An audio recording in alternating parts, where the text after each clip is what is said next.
satu kisah. Ni mana-mana masjid surau saya bawa kisah ni.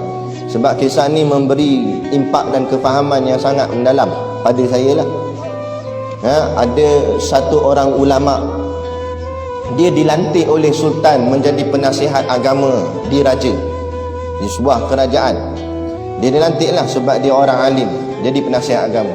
Dan dia diberilah, orang cakap apa, kehebatan-kehebatan duniawi, pangkat, gaji yang tinggi, nak dapat rumah, dapat kenderaan, siap apa semua lengkap. Jadi penasihat raja takkan lekeh-lekeh, dapat semua kehebatan-kehebatan. Akhirnya satu hari sultan memanggil dia, "Wahai ulama, mari ke sini." Ulama ni pun datang. Kata sultan, "Tolong jawab 3 soalan daripadaku. Iaitu aku nak tahu yang pertama apa itu dunia, yang kedua apa itu akhirat, dan yang ketiga apa itu iman." 3 soalannya, bukan banyak, bukan sampai 30. 3 soalannya. Aku nak tahu apa tu dunia, apa tu akhirat, dan apa tu iman. Tetapi dengan syarat aku nak jawapan tu pendek sahaja. Tak nak panjang lebar syarah dia. Jawapan mesti pendek. Dan jawapan yang pendek tu pula aku faham, kata sultan. Yang ni yang payah Kalau jawab dan faham, ghalibnya nak bagi faham mana boleh jawab pendek. Kebiasaannya nak bagi faham kena syarah yang panjang. Tapi masalah sekarang sultan kata dia tak nak jawapan panjang-panjang. Dia nak jawapan pendek je, dan dia nak dia faham. Allah, payah. Akhirnya pening ulama ni. Dah kali tak boleh nak jawab, sultan panggil dia. Dah sehari dah aku tunggu jawapan daripadamu, tak ada jawapan. Ginilah, aku bagi tempoh seminggu, 7 hari. Kalau lepas minggu ni kamu tak jawab juga soalan ni, maka segala yang kerajaan bagi kat kamu akan aku rampas semula. Pangkat ambil balik, gaji ambil balik, rumah ambil balik, kenderaan semua ambil balik. Jadi ulama ni mula risau sebab dia dah, orang cakap apa, dah hanyut dengan keseronokan dunia. Dia dah sonok dengan dunia, maka dia risau dunia ni akan hilang, pangkat dia ni akan hilang. Akhirnya dia keluar daripada istana dan dia cari ulama-ulama yang lain untuk nak tanya soalan ni. Mana tahu ada ulama lain yang boleh berikan pada dia jawapan. Dia pergilah jumpa, pergi pondok mana pondok sini, jumpa tok guru ni, jumpa tok guru ni. Dia pun alim dah, dia pun tok guru ke, ulama besar ke. Tak, tapi sebab nak jawapan yang ringkas. Rata-rata ulama lain semua jawab panjang-panjang lebar. Dia kata tak boleh, sultan nak jawapan pendek. Ulama yang lain jawab, mana boleh. Kalau jawab pendek nanti tak faham. Jawapan mesti panjang lebar. Tak boleh, dia kata. Sultan nak jawapan pendek ke? Akhirnya buntu dia. Macam mana dia nak jawab depan sultan? Akhirnya semakin hari semakin berlalu. Sampailah hari yang terakhir, hari last. Malam ni, esoklah dah. Kalau esok tak jawab juga, segala akan dirampas. Jadi dia pun termenung hari tu. Tengah hari dia duduk di bawah sepohon pokok waktu tengah hari, lebih kurang. Dalam duduk tengah termenung mikir masalah ni, dia mikir, Allah, habis kereta Alphard aku kena ambil, habislah jawatan aku. Duduk masjid balik lah, main kuliah bulanan gitu, main kod sampul je lah bani. Dah tak dapat dah kehebatan-kehebatan pangkat masa jadi penasihat di raja. Lah kali tiba dekat dengan tempat dia termenung tu ada kebun.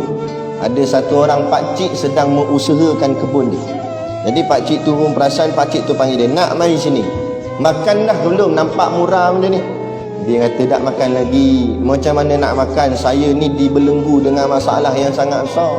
Dia kata, "Kalau gitu ginilah, makan dengan saya." Jadi dia ajak, pakcik tu ajak ulama ni makan. Pakcik ni tak kenal ulama ni, dia makan sekali. Dalam duk makan tu, ulama ni pun terdetik fikiran dia. Cuba aku tanya pakcik ni, mana tahu dia boleh jawab. Dia pun sambil-sambil makan, dia kata, "Pakcik, saya dah buntu idea dah ni. Saya ni ada masalah. Ada orang, dia tak mengakukan depan pakcik tu bahawa dia ni penasihat agama. Cuma dia katalah, saya ni ada masalah. Ada orang tanya saya 3 soalan. Dia nak jawapan tu pendek dan ringkas. Saya tanya habislah ulama-ulama lain, semua jawab panjang lebar. Jadi saya tak kira lah siapa saya jumpa, saya tanyalah. Termasuk pakcik, tak apalah, tukang kebun pun tukang kebun lah. Jadi saya nak tanya pakcik, Nah, yang pertama, apa itu dunia? Yang kedua, apa itu akhirat? Dan yang ketiga, apa itu iman? Pakcik ni jawab ni. Pakcik dia kata, Allah, ingat soalan payah sangat. Kacang goreng je, soalan ni senang, kata dia. Bukan payah sangat, senang je. Nah, kalau senang apa dia pakcik? Maka pakcik ni jawab, dunia itu ialah apa saja yang kamu akan tinggalkan. Tu dunia. Jawapan dia pendek je, tapi betul. Dia kata makna dunia, apa saja yang kamu ada dan yang kamu ada tu akan kamu tinggalkan. Tu dunia. Pangkat kamu akan tinggalkan. Harta kamu akan tinggalkan. Rumah kereta kamu tinggalkan. Termasuk bini dan anak-anak kamu pun. Kamu mati, kamu akan tinggalkan mereka. Itulah semua dunia bagi kamu. Dia kata pakcik ni. Betul lah, dia kata. Kemudian dia tanya soalan kedua pakcik. Apa tu akhirat? Maka pakcik ni kata, akhirat adalah apa-apa yang kamu nak bawa ke alam sana. Tak kira lah apa pun. Apa saja yang kamu nak bawa ke sana, itulah panggil akhirat. Nak semayang kamu, puasa kamu, sedekah kamu, nak umrah haji kamu, korban lembu kamu, apa saja yang kamu buat untuk nak dibawa ke alam sana, itu dipanggil akhirat. Betul lah dia kata. Jawapan pendek. Inilah aku nak jawab kat Sultan nanti. Sonok dah dia. Sebab 2 soalan dah terjawab. Daripada 7 hari tadi tak boleh jawab, ni dapat dah. Nah, setelah kali dia kata soalan ketiga pakcik, apa itu iman? Pakcik tu kata ginilah, aku nak makan ni. Jadi soalan 3 aku tangguh. Bahasa nanti aku jawab. Sekarang kita makan dulu, lepas makan kita semayang zuhur. Sabarlah nak, dia kata. Tak apalah, dia ni sanggup tunggulah sebab nak dapat jawapan. Tunggu. Mayang zuhur, pakcik tu selesaikan kerja dia kat kebun. Habis masuk waktu asar, nak mayang asar. Lepas mayang asar, teruslah dia ni kata, pakcik, apa jawapan yang ketiga, soalan ketiga? Pakcik kata nak jawab lepas asar. Dalam waktu tu, pakcik ni dia ada bela beberapa ekor anjing. Anjing yang digunakan untuk jaga tanaman. Dalam Islam, anjing kita bela untuk jaga kebun dibenarkan. Yang diharamkan anjing yang kita bela untuk main dalam rumah. Itu baru malaikat tak masuk rumah kan. Tapi sakat jaga kebun boleh. Jadi pakcik ni dia ada anjing yang jaga kebun. Jadi anjing tu pula waktu tu tengah makan sisa-sisa makanan yang depa makan masa zuhur tadi. Kan depa makan nasi tadi, jadi tinggal tulang-tulang, baki-baki makanan tu longgok kat tempat sampah, anjing tu makan situ. Jadi kata pakcik ni, nak, kalau kamu nak jawapan yang ketiga, apa itu iman, syaratnya kamu kena makan dengan anjing ni. Jadi termenung, dia ni ulama, orang yang sangat alim. Dia pun menung, dia kata, mana boleh makan? Anjing ni najis mughalazah, najis berat. Kalau aku makan dengan dia, aku makan dengan najis. Najis mughalazah, najis berat. Kalau najis ringan boleh tahan kira, ni dah lah najis berat pula tu. Hui, payah ni. Tapi kalau aku tak makan, habislah duniaku. Pangkat aku kena rampas, jawatan aku kena ambil, rumah kita aku kena ambil. Hui, lagi masalah dia kata. Nak tak nak kena makan lah. Dia pun berlari kat tempat anjing tu untuk makan dengan anjing. Belum sempat dia tekah tulang dekat anjing tu, datang pakcik ni tarik kola dia ke atas. Pakcik ni kata, wahai anak, inilah dia iman.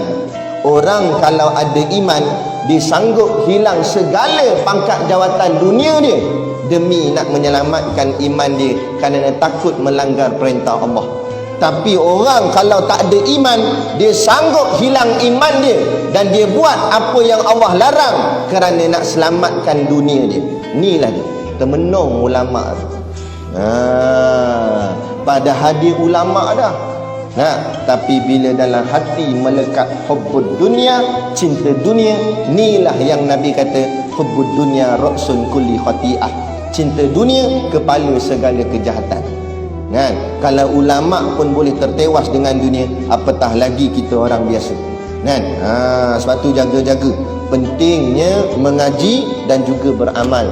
Jangan hanya mengaji tapi tak beramal, jadi macam ulama tadi. Ilmu banyak, tapi bila orang suruh langgar hukum Allah, langgar sanggup sebab dunianya. Jadi kita nak mengaji, berilmu, dan kita amalkan, dan kita membelakangkan dunia dan mendepankan akhirat.